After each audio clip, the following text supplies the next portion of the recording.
Good morning, and welcome back to Daily Dhamma, a letter to our children. Today is January 3rd, and our reading is Dhamma. Mind is the forerunner of all things. Think and act with a corrupt heart, and suffering follows, as surely as the cart follows the ox that pulls it. Mind is the forerunner of all things. Think and act with a pure heart, and happiness follows, as surely as one's shadow.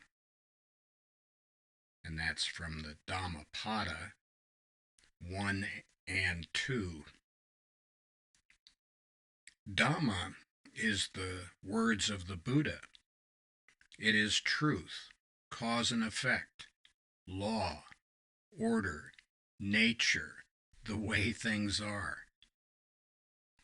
The Dhamma is the Tao, the road, good orderly direction, G-O-D, great universal spirit, G-U-S, and the world in which we live. Dhamma, God, Gus, is the reality beyond predicates. It lies beneath the world of change and permeates all. The Dhamma teaches there is suffering, the cause of suffering, the cessation of suffering, and the path leading to the cessation of suffering. Study the Dhamma, calm the mind and tame the heart. Look past the surface and grok the transcendent. Experience God in the here and now, the only time and place we have. Spoiler alert. We're as happy as we want to be. Our attitude is entirely up to us, and we are not the boss.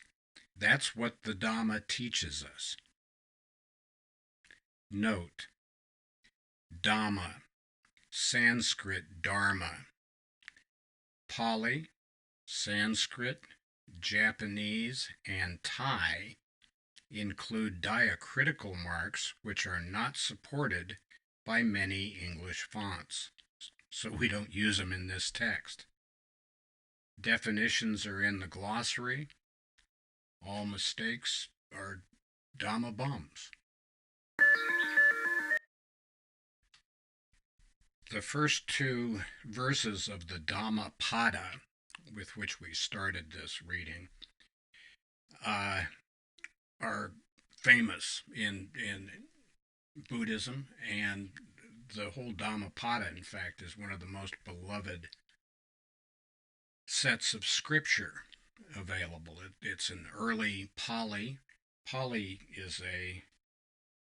was a dead language back in the day when they first transcribed the Buddha's words into any language. They decided to choose a dead language so that smarty pants wouldn't fiddle around and change the meaning of the words. That turns out to have been prescient.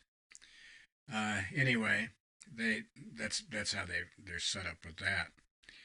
You're probably more familiar with the Sanskrit word dharma, and this is the same thing with kama in Pali, karma in Sanskrit, and we'll try to point those things out. But if you get the book, you can look in the back, and if not, you can just kind of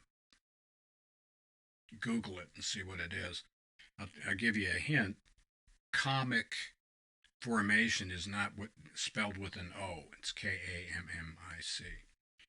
Anyway, the main point here is that what we think, how we act, is what determines our reality, not what we think we think. It's not what we know, it's what we do.